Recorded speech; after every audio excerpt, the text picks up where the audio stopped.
Hey everyone, it's Prime. So I'm going to get super nerdy about periodization, and so I thought it might be important to have a couple of calendars. I'm going to use them to illustrate how to use those 4 types of weeks, so the deload, the maintenance, the ramp, and the peak week, to run through this periodization based on your game schedules. Hopefully you can see these calendars. Hopefully this will be beneficial to you in helping you figure out how to periodize your own training so that you can work really hard, continue to see improvement both on and off the track, and also avoid burnout, which sucks. So that's why periodization is important. So here I have February and March, and I have just randomly marked off 2 games. So hopefully you can see these. This is the 16th of February, and then I just was like, well, most teams have their games about a month apart, so I'm gonna put the next game on the 16th of March. So if I know my game is the 16th of February, I already know what kind of week I'm gonna have this week, the week before the game. The week before the game, I'm always going to do maintenance, which I'm going to write in black. Or the other option is that you can deload. Whenever I have a game, in this case the week of the 16th, I'm going to choose between a maintenance or a deload. And what I choose depends a lot on how I feel. If it's later in the season, a deload might be more appropriate. If it's earlier in the season, maintenance might feel better. It's a kind of a wait and see situation. If this is a ton of games, like we have a tournament, then maybe a deload makes more sense. It's really up to you, and you have to figure out how these situations and these weeks are gonna work for you before you can decide, like, this is gonna be a maintenance and deload. Now that we have this week anchored, this game week of the 11th through the 17th, now we're going to figure out what week comes before it. And typically, right before games, I like to have a peak week.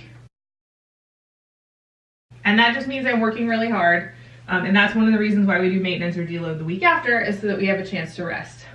The week before the peak week, so we know what the week of the game is going to be like. We know what the week before the game is going to be like. The week before the week before.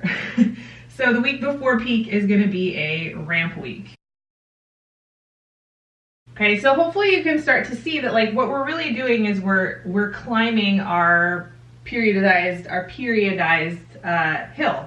So we have this hill that we're trying to climb across the course of the season. So we typically start at deload or maintenance, and then we ramp up, and then we reach our peak, and then we always want to come back down and have some time to rest and break before we hit our game. So the week after a game is also a maintenance or deload week. Again, a lot of this is played by ear.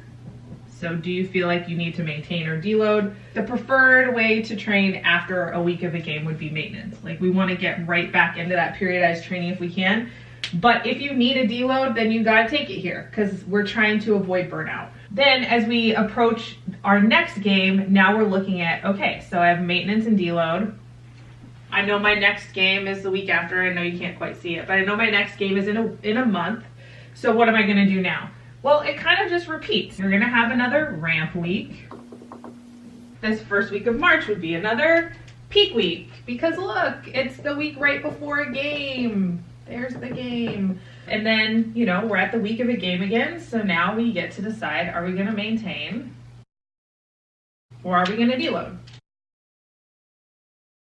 It just goes on and on like that across the course of the season, as you kind of continue to climb this hill, peak, and then come back down and have your games.